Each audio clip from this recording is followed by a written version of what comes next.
칭찬받을 소리는 아닌데요. 지난 한 주간 오랜만에 꼬박 밤을 3일 샜어요. 자발적으로 샜습니다. 한 번은 커피 때문에 샜고, 두 번은 아시안컵 축구 보느라고 밤을 샜습니다. 눈치 못 채셨죠? 밤을 꼬박 샜습니다. 아시안컵 축구가 진행 중에 있고, 지금 우리 한국 팀이 4강에 올라가 있어서 또 세야 될 일이 남아가지고 지금 걱정입니다. 축구가 어떤 사람에게는 재미있습니다. 어떤 사람에게는. 모두에게 재미있는 건 아닙니다만 어떤 사람에게는 매우 흥미가 있습니다. 축구가 어떤 사람들에게 왜 이렇게 흥미가 있을까라는 것을 잠시 생각해 봤습니다. 여러분은 어떻게 생각하시나요? 나는 흥미가 없습니다. 이렇게 생각하시는 분도 물론 있겠지만, 축구가 재미있습니다라고 이야기하는 그 이유는 뭘까? 잠시 생각해 봤을 때 축구 경기에는요, 승리와 패배가 있어요. 승자가 있고 패배가 있어요.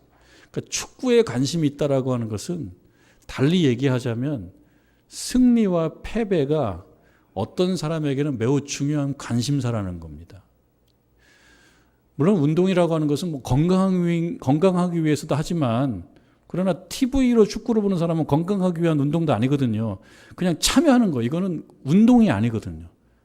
축구를 보는 것은 운동이 아니고 승리와 패배가 결정되는 어떠한 경기 속에 자기가 들어가 있는 거예요. 그러니까 승리와 패배에 대한 관심이라고 생각합니다. 밤을 새면서 그걸 보는 겁니다. 일종의 투사하는 겁니다. 저 팀은 나다. 대한민국 국가대표팀은 그건 나다. 이렇게 생각하는 거예요. 그리고 그 팀 안에 어떤 선수를 또 자기와 약간 동일시해서 그 선수가 넘어지면 자기가 마음이 아프고, 그 선수가 골을 넣으면 너무 기분이 좋고, 어떤 사람은 이해를 못하지만 그는 그렇게 생각하는 겁니다. 어쩌면 자기 인생 혹은 나의 인생에 승리와 패배라고 하는 거에 대한 중요한 관심의 표현일 것입니다. 이 밤을 저도 한 이틀 샜는데요, 나름 보상을 받았습니다. 나름 보상을 받은 것은 거의 질 듯한 경기인데 연장전 승부차기까지 가서 극적으로 이겼거든요. 제가 운동한 건 아니지만 제가 응원하는 팀이 이겼기 때문에 밤을 새서 신체적 컨디션은 좀 안 좋아졌습니다만 저는 나름 보상을 받은 겁니다. 이긴 거거든요. 승리의 기쁨이 좀 있는 것입니다. 우리 본문에 나오는 본문에도 축구는 아닌데요, 스포츠가 나와요. 스포츠. 승패가 중요한 어떤 한 경기가 사실 벌어지고 있어요. 그런 식으로, 그런 관점으로, 그런 방식으로 우리 본문의 말씀을 볼 수도 있겠다 싶은 것입니다. 야곱이라고 하는 특정한 사람이 나오고, 그리고 불특정한 어떤 사람이라고 표현되는 불특정한 어떤 사람이 나와요. 두 팀이에요. 두 팀이고, 또 축구가 아니고 무슨 태권도나 무슨 복싱이나 이런 걸 본다 그러면은 그건 두 사람이죠. 그런 경기가 이루어지고 있습니다. 여러분, 24절 말씀 한번 먼저 보도록 합니다. 야곱은 홀로 남았더니 어떤 사람이 날이 새도록 야곱과 씨름을 한다. 씨름이라고 번역을 했습니다. 서로 싸우는 건데요, 씨름으로 번역해서 대한민국 사람이라면 이 씨름이라고 하는 이 스포츠를 잘 알지 않습니까? 다른 나라는 씨름이라는 게 없죠. 몽골 씨름이 있긴 하지만 씨름은 대한민국의 또 전통적인 운동이고 이런 경기이어서 우리는 이해하기가 쉽습니다. 그래서 이 초기 번역자들이 씨름이라고 번역을 해서 그렇게 이해해도 좋겠다라고 판단한 것 같습니다. 씨름이라고 하는 것은 양 선수가 삿발을 잡고 서로 상대를 넘어뜨리기 위해서 애를 쓰는 경기예요. 그래서 상대를 넘어뜨린 자가 승자고 넘어진 자는 패자이죠. 야곱이 최종적으로는 승리를 합니다.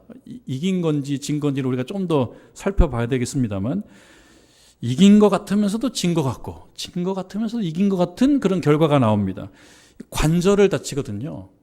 야곱과 어떤 사람이 밤새 씨름을 해가지고 승자가 결정이 되지만 승자라고 이야기되는 야곱은 관절, 이 허벅지, 이 엉덩이 뼈 이게 어긋나는 부상을 당합니다. 그래서 그렇게 보면 진 것 같은데 그러나 또 그 어떤 사람 나중에 그 어떤 신분이 드러나죠. 어떤 분인지 정체가 드러납니다. 그 어떤 사람이 하나님이에요. 하나님께서 자신과 함께 하신다라고 하는 보증을 얻었다라고 하는 점에서는 승자인, 패자 같지만 승자인 그런 결과가 나오는 것입니다. 우리가 인생 살면서 승리한 것 같지만 패배한 것보다는 패배한 것 같지만 승리한 것이 더 좋지 않습니까? 야곱이 그렇습니다. 패배한 것 같아요. 부상을 입지만 그러나 승자가 됐습니다. 지지 않기 위해서 삿발을 잡지 않는다는 것이 지혜로울 것 같기는 해요. 삿발을 잡으면 거기 승리와 패배가 나오니까요. 나는 지기 싫으니까 아예 삿발을 잡지 않겠다. 지혜롭다라고 생각이 들 수 있지만 삿발을 잡지 않고는 승리가 나올 수가 없습니다. 그라운드에 나가지 않고는 승자와 패자가 나오지 않습니다. 이번에 호주라고 하는 호주 국가대표 이 축구팀도 굉장히 잘하는 팀인데요. 대한민국에 거의 이겼다가 정말 마지막에 거의 1분 남겨놓고 역전패를 했거든요. 이제 한 호주 선수가 인터뷰하는 걸 들어봤는데요. 호주 진짜 가기 싫다고. 비행기 타고 싶지 않다고. 나 비행기 타고 이제 돌아가야 되는데 사실은 그라운드에서 4강전도 하고 싶고 결승전도 하고 싶은데 다 끝났다고. 이 그라운드에서 뛰는 것이 얼마나 힘듭니까? 그래도 그라운드에서 뛰고 싶다는 거예요. 이기고 싶은 그 열심이 있는 거죠. 삿발을 잡지 않는 것이 지혜롭다고 생각할 수는 있지만 그러나 삿발을 잡지 않으면 결코 승리가 오지 않는다. 영적으로 생각해 보면 어떻습니까? 우리가 이 본문을 많은 경우 기도, 어떻게 기도해야 되는가?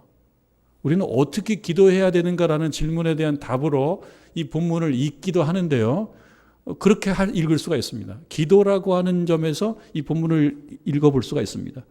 기도의 승자가 되고 싶은 사람은 어떻게 되느냐? 삿발을 잡아야죠. 누구의 삿발을 잡아야 됩니까? 하나님의 삿발을 잡아야 되는 거예요. 하나님께서 나를 상대해 주셔야 되는 겁니다. 어떻게 기도해야 되느냐? 32장에서 얘기하는 이 본문을 잘 눈여겨보면서 이렇게 기도해야 되는구나 라고 여러분들이 생각해 볼 수도 있겠습니다. 씨름하는 두 주체가 한쪽은 어떤 사람이고요. 한쪽은 야곱입니다. 등장인물 우리가 야곱은 좀 알고 있습니다. 이 야곱이 어떤 인물입니까? 야곱이라고 하는 이름이 꾀가 많은 사람, 속이는 자 이런 뜻이 있거든요.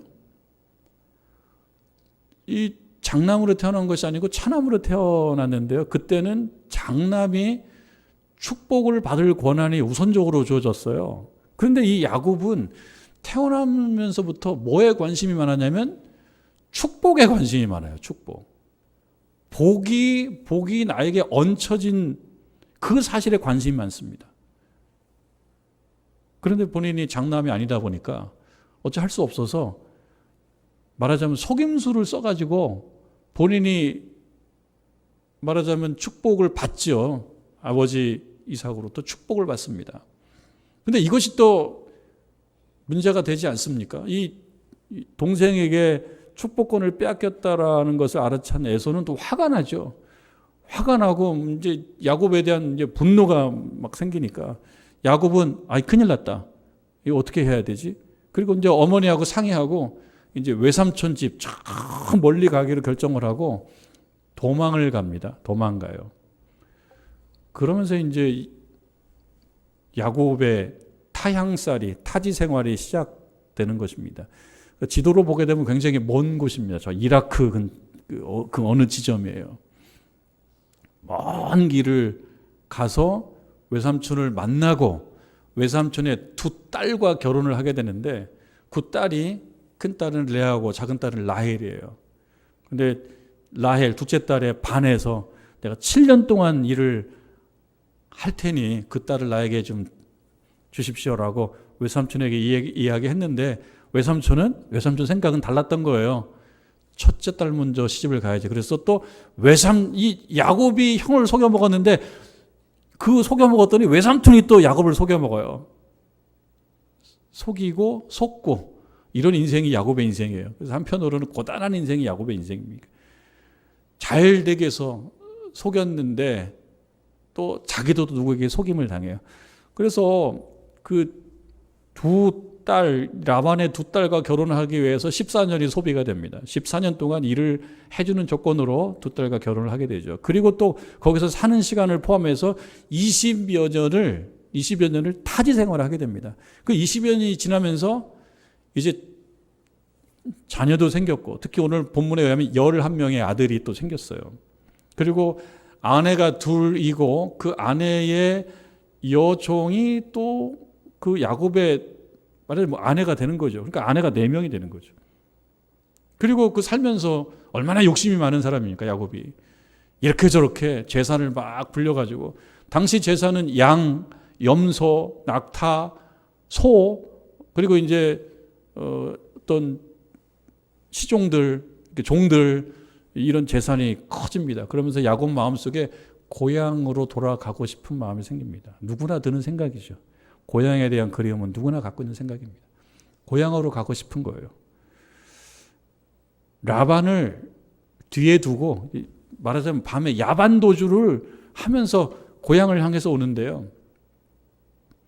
라반이 이제 쫓아와서 왜 나를 속이고 갔냐고 이야기하지만 라반하고도 또 협의가 잘 돼서 이제는 4명의 아내와 11명의 아들과 그리고 여러 종들과 또 많은 가축과 함께 고향을 향해서 먼 길을 오는 중이에요.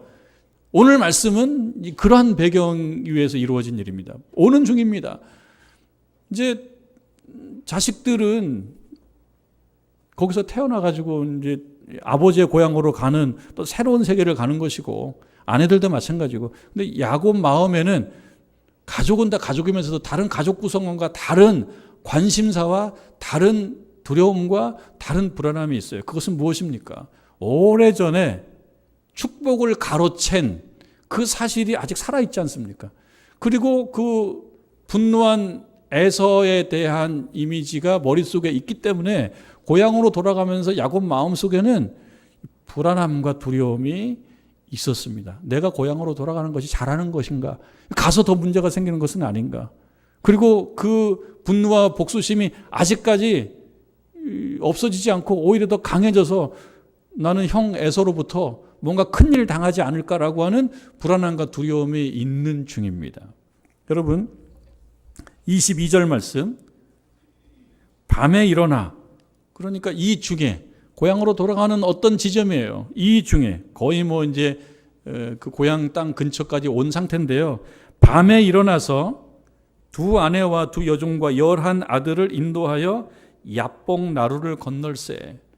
야복강을 우리는 뭐 가보지는 않았습니다만 제가 지도를 통해서 확인해 보면 요단강이 있어요. 요단강. 저 갈릴레에서 사해로 흐르는 요단강의 지류인데요. 자료 영상을 보니까 이 야복강이 제법 크고요. 수량도 굉장히 많아요. 100km가 넘는 비교적 긴 강이고요. 주변은 다 광야 같은 척박한데 여기는 물이 막 흘러요. 그래서 이 주변을 먹여 살리는 젖줄과 같은 것이 또 야복강이기도 한 거예요. 여기를 넘어가야지 이제 고향 땅으로 가는 것인데 여기에서 이제 고민이 생기는 겁니다. 밤에 일어나서 두 아내와 두 여종과 11 아들을 인도해서 야복나루를 건너게 했어요. 그리고 23절에 보니까 그들을 인도하여 시내를 건너가게 하며, 그들을 인도해서 시내를 건너가게 하며 그의 소유도 건너가게 하고, 그 다음에 24절을 보니까 야곱이 홀로 남았다 그렇습니다. 그러니까 건너가게 하고 본인은 뒤에 홀로 남은 것입니다. 왜 홀로 남았을까? 어떤 그 목적을 정확히 알 수는 없어요. 나오지 않기 때문에. 그러나 여러분, 충분히 본인이 건너갈 수 있음에도 불구하고 자신의 마음에는 나는 지금 건너갈 수가 없어라고 하는 마음이 있었던 것 같습니다. 그러니까 의도가 있었습니다. 홀로 남은 의도가 있었을 건데 그 의도가 무엇인지 이게 정확히 나오지는 않아요. 근데 우리가 미루어 짐작해 볼 수는 있습니다. 뒤에 씨름하면서 왜 그렇게 씨름을 하냐? 그 씨름도 힘들고 땀 흘리고 힘들고 다치고 그런데 왜 그렇게 씨름을 하느냐? 그 관심사가 있습니다. 축복이에요. 야곱은 축복에 대한 그 집착이 굉장히 강한 사람입니다. 이게 좋은 겁니까? 나쁜 겁니까? 좋은 거죠. 하나님께서 나에게 복을 주시면 좋겠다라고 하는 그 소망을 갖고 있는 것이 나쁠 수가 없습니다. 축복을 받고 싶은 그 축복에 대한 집착이 많은 사람입니다. 야곱은. 왜 남았느냐? 자신이 혼자 해결할 수 없는 어떤 일이 있는데요. 이거는 누군가의 힘으로 해결해야 된다라는 생각을 했던 것 같습니다. 그러니까 축복은 무엇입니까? 내가 할 수 없기 때문에 어디로부터 좋은 것, 그 복이라고 표현하는 그 좋은 것이 나에게 얹혀지는 것, 그것을 그 과정을 축복이라고 하죠. 축복은 누군가 그 복을 중개해 주는 거거든요. 축복. 그러니까 이 홀로 남은 것은요. 축복, 내 힘으로 할 수 없기 때문에 이거 어떻게든 좀 해결을 해야 되는데 라고 하는 그런 마음인 거예요. 기도는 그런 것입니다. 기도는. 여러분, 오늘날도 많은 사람들이 삶이 무겁고 지치고 힘들 때 좀 혼자 훌쩍 떠나는 경우가 있습니다. 여럿이 같이 가기도 하지만 여럿이 같이 가는 것이 이것 자체가 힘들다고 느껴질 때 혼자 훌쩍 떠나는 경우가 있습니다. 그래서 홀로 되는 거예요. 홀로 되는 거. 홀로 되고 싶어 할 때가 있는 것 같아요. 사람들은. 근데 지금 야곱도 홀로 남았어요. 다 떠나보내고 나는 나중에 홀로 남았습니다. 오늘날도 홀로 있고 싶어 해요. 근데 홀로 있고 싶다라고 해서 다 홀로 있을 수가 없어요. 내가 마음 먹어야 돼요. 내가 마음 먹어서 능동적으로 자발적으로 어떤 현장을 떠나 홀로 있는 것을 고독이라고 얘기합니다. 고독. 내가 홀로 있고 싶지 않은데 어쩔 수 없이 떠밀려서 홀로 있게 된 경우는 외로움이라고 얘기를 하더라고요. 근데 사람들이 능동적으로 자발적으로 홀로 있는 시간을 갖고자 하는 것은 나름대로 의도가 있기 때문일 겁니다. 혼자 있으면서 자기를 바라봐요. 자기를 바라보는 거예요. 자기에 대한 관심이 있는 거예요. 자신에 대한 관심. 저희 집은 고양이를 키우지는 않습니다만 제가 가끔 고양이 영상을 봅니다. 재미있어서. 근데 고양이 영상 보면 재밌는 장면들이 좀 나오는데요. 어느 재밌는 장면이 있냐면 고양이들이 좀 웃겨요. 거울 앞을 지나가다가 거울을 힐끔 바라보면서 거울 속에 나타난 어떤 한 맹수를 자기가 발견하고 깜짝 놀라고 거울하고 싸우려고 그래. 그런 경우를 가끔 봐요. 거울을 보고 막 무서운 척해 막. 그리고 막 무슨 털을 막 곤두세우고 소리를 내는데 그러면 저 거울 속에도 자기를 향해서 소리를 지르고 무서운 표정을 짓죠. 이 고양이들을 보면 좀 재밌어요. 자기하고 싸워요. 자기하고. 자기를 보고 놀라고. 자기를 타자화하는 거죠. 이게 자기인데 자기인지 몰라요. 타자 보는 겁니다. 사람은 그렇지는 않습니다만 사람도 거울을 보고 때때로 내가 아닌 다른 존재라고 볼 때가 있고 그러한 좀 어색한 경험은 때때로 필요하기도 합니다. 자기가 자기를 발견하는 거예요. 홀로 있음이라는 건 그런 것입니다. 홀로 있는 것은 자기가 자기를 발견하는 거예요. 자기가 자기를 보고 싶은 거예요. 내가 어떤 존재인가. 여러분, 자기 이름을 부르면서 자신의 이름을 부르면서 혹시 대화를 나눠보신 적이 있는가요? 자신의 이름을 부르면서. 여러 사람 있을 때 그렇게 하면 좀 이상한 사람 소리 들어요. 여러 사람 있는데 자기가 자기 이름을 막 부르면서 하는 사람은 좀 이상한 사람이에요. 그러나 자기 혼자 있을 때 자기가 자기 이름을 부를 때 묘한 감정에 사로잡힙니다. 자기를 객관화시켜서 자기를 좀 더 객관적으로 대하게 만들지요. 그러다가 자기를 위로하기도 합니다. 그게 가능한가요? 자기가 자기를 위로하는 게 가능한가요? 자기가 자기와 대화하는 것이 가능한가요? 혹시 위로를 하면서 어떤 위로의 효과를 보는 것이 가능한가요? 그게 가능하다고 생각하는 사람들은 떠나는 거예요.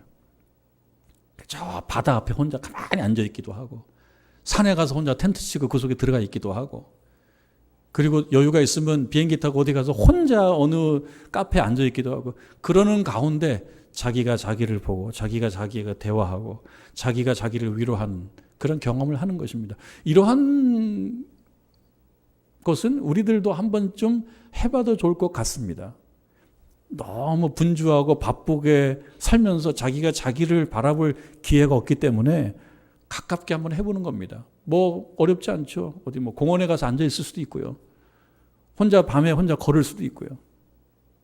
필요하다고 생각하는데요. 그러나 구분해야 될 것은 그것이 기도는 아니죠. 자발적 홀로 있음이 그게 곧 신앙은 아닙니다. 우리에게 유익하지만 그게 곧 신앙은 아닙니다. 신앙은 무엇입니까? 자발적으로 홀로 있으면서 내가 나를 바라보고 내가 나하고 대화하고 내가 나를 위로하고 하는 것으로 끝나는 것이 아니고, 그것으로는 부족하기 때문에 누군가 나를 위로하고 누군가 나에게 대화를 해주고 누군가 내 삿발을 잡아주기를 바라고 라고 하는 것이 그게 신앙입니다. 우리가 할 수 있는 것은요, 그 누군가를 억지로 끌고 올 수는 없습니다.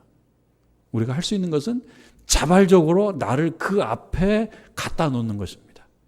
자발적으로 혼자 있는 게 아니고 자발적으로 그분 앞에 내가 그 자리에 보이는 곳에 있는 것, 그게 우리가 할 수 있는 일입니다. 그것이 기도의 시작입니다. 여러분, 24절을 조금 눈여겨보시면요, 이렇게 분석을 해볼 수가 있어요. 뭘 분석해 볼 수가 있냐면, 홀로 남았다라고 하는 동사의 주어는 야곱입니다. 야곱이 홀로 남는 일을 결정하고 홀로 남는 일을 추진하는 사람은 야곱입니다. 그런데 여기 뒤에 보면 씨름을 하다라고 하는 동사의 주어는 가만히 보니까 어떤 사람입니다. 어떤 사람. 그 어떤 사람이 씨름하는 건 상대가 있는 거 아닙니까? 어떤 사람이 삿발을 잡아준 거예요. 하나님께서 삿발을 잡아준 겁니다. 내가 홀로 있을 수는 있지만 내 삿발을 잡으십시오라고 하나님이 끌어다가 내 허리다 갖다 댈 수는 없어요. 주체는 우리 하나님입니다. 우리 하나님은 뭘 보시냐? 홀로 나와서, 내가 보이는 것에서 홀로 와서 나로 하여금 불쌍히 긍휼히 볼 수 있도록 그 자리에 있는지 없는지를 보시는 겁니다. 그리고 결정을 하나님이 하시는 겁니다. 하나님께서 잡아주시는 거예요. 하나님께서 상대를 해주셔야지 기도가 진행이 되는 것입니다. 여러분, 우리 때때로 기도할 때 그렇게 기도하지 않습니까? 하나님, 기도줄을 잡아 주옵소서. 이렇게 여러분 기도할 때가 있습니다. 저도 그렇게 기도할 때가 있습니다. 왜냐하면 기도하려고 애를 써도 안 될 때가 있거든요. 내가 혼자 아무리 발버둥 친다라고 해서 상대가 없으면 대화가 안 되는 거 아닙니까? 기도는 하나님과의 대화인데 주도권을 누가 갖고 있습니까? 하나님께서 가지고 계세요. 하나님께서 나를 상대해 주시지 아니하시면 기도하고자 해도 기도가 잘 이루어지지가 않는 것입니다. 그래서 우리가 기도하는 거예요. 기도줄을 잡게 해 주옵소서. 그것은 하나님 저를 상대해 주십시오. 하나님 제 허리에 삿발을 잡아 주십시오. 라고 하는 것입니다. 우리 하나님께서 여러분들을 상대해 주시기를 주님의 이름으로 축원합니다. 무시해버리면 아무 일도 벌어지지가 않아요. 상대해 주시는 것입니다. 야곱이 밤에 하나님과 밤새도록 상대합니다. 이 내용이 사실은 조금 어떻게 보면 난해하기도 한데요. 우리가 알 수 있는 것은 이 밤에 야곱은 뭐에 대해서 끊임없이 관심을 갖고 있냐면 26절에서 나오는 당신이 내게 축복하지 아니하면 가게 하지 아니하겠나이다 라고 하는 것에서 볼 수 있듯이 축복에 대한 관심이 굉장히 많습니다. 다른 어떤 정보를 많이 알 수가 없어요. 이 어떤 사람도 처음에는 그게 누군지 알 수가 없어요. 그러나 뒤에 그 정체가 밝혀지기로는 이분은 하나님이신 거예요. 이 하나님 앞에 선 야곱의 관심은 축복입니다. 축복은 무엇입니까? 내가 할 수 없는 것인데 다른 어떤 힘으로 나와 함께 하는 거예요. 그 관심이 있는 겁니다. 여러분 우리가 예배를 드리고 기도를 할 때 여러분 관심 무엇입니까? 내가 할 수 없는 거를 우리 하나님께서 해주시는 거예요. 그 복이라고 하는 그 좋은 어떤 것이 나에게 얹혀지는 거예요. 복이 나에게 얹혀진 상태, 그거에 대한 집요한 집착이 야곱에게 있었습니다. 그 사람이 얘기해요. 너 이름 뭐냐? 또 야곱입니다. 그 이르되 내 이름을 다시는 야곱이라 부를 것이 아니요 이제는 이스라엘이라고 할 것이다. 근데 그 의미는 뭐냐면 네가 하나님과 겨루어서 이겼다. 네가 이겼다. 네가 이겼기 때문에 난 자존심이 없이 상한다. 그게 아니죠. 하나님께서는 이런 의미의 승리를 우리들이 하기를 바라시는 거예요. 기도의 자리에 나와서 집요하게 축복에 대한 의지를 갖기를 바라시는 것입니다. 그리고 기꺼이 져주시는 거예요. 하나님은 안 지시죠. 하나님은 강하시죠. 하나님은 지지 않으실 수 있는, 지지 않으려고 맘먹으면 지지 않으실 수 있는 그런 강하신 분인데, 근데 지는 일이 생겨요. 그 얘기는 무엇입니까? 상황에 따라서 나는 질 마음이 되어 있다. 너의 손을 들어줄 마음이 되어 있다. 라고 하는 것입니다. 언제요? 잡고 있을 때, 집요하게 잡고 있을 때 라고 하는 것입니다. 이번에 대한민국 축구를 많은 외신에서 관심 있게 보더라고요. 그러면서 하는 말이 좀비 축구래요. 좀비 축구. 저도 봐도 그래요. 너무 스릴이 있어. 이번에 16강전과 8강전이 뭐 관심이 없는 분들은 목사님 할 말이 없으시니까 축구 얘기하시나 보다. 아니요, 이게 중요하기 때문에 드리는 말씀이에요. 내가 밤을 2번이나 샌 건데요. 굉장히 스릴이 있었어요. 정말 폐색이 짙어서 이제는 안 되는구나. 이거는 적구나라고 생각됐는데 이게 뒤집혔어요. 역전이 됐어요. 그래서 죽었는데 살아났다 그래가지고 좀비 축구라고. 죽었는데 살아났다고. 끝까지 포기하지 않고. 그래서 연장전으로 끌고 가고 승부차기까지 끌고 갔는데 이겼다는 거죠. 근데 이 야곱도 지금 좀 그만 좀 하라고. 지금 그거거든요. 여기 보니까 25절에 자기가 야곱을 이기지 못함을 보고 그가 야곱의 허벅지 관절을 치매 야곱의 허벅지 관절이 그 사람과 씨름할 때 어긋났더라. 그만 좀 하라고 이 녀석아. 그래서 부상을 당했는데도 안 놔요. 여기에서 교훈을 얻으라고 하는 것이죠. 왜 안 놓냐? 나는 당신에게 축복을 받아야지 놓겠습니다. 그래서 이 기도의 힘든 씨름에서 야곱이 이겼다라고 하는 것입니다. 부상을 입어도 포기하지 않았습니다. 끝까지 붙잡고 놓지 않았다라고 하는 모습을 우리에게 교훈적으로 얘기해 줍니다. 그리고 마침내 그 어떤 사람의 항복을 받아내는 거예요. 항복을. 하나님께서 우리에게 항복하신다. 말이 안 되지만 하나님께서는 항복을 하고 싶어 하실 때가 있는 거예요. 언제요? 끝까지 기도의 자리를 지키고 있을 때. 그것이 기도인 것이죠. 부상을 입어도 포기하지 않았다. 그렇게 밤이 지나는 것입니다. 그 지루하고 힘든 시간이 그렇게 지나는 것입니다. 그리고 31절에 보니까 그가 분이엘을 지날 때에 30절 먼저 봐야 되겠군요. 그러므로 야곱이 그곳 이름을 분이엘이라 하였다. 분이엘 2번 이자 써 있고요. 그 아래에 보면 분이엘의 뜻이 나와요. 난하주 하나님의 얼굴. 분이엘 하나님의 얼굴. 여기 이 지역을 분이엘이라고 한다는 거죠. 야복강을 사이에 두고 한쪽은 마하나임, 한쪽은 분이엘 그렇습니다. 이 분이엘은 무엇이냐? 하나님의 얼굴을 보았다는 것입니다. 그 결과가 어떻게 되느냐? 그 결과가 금방 안 나오거든요.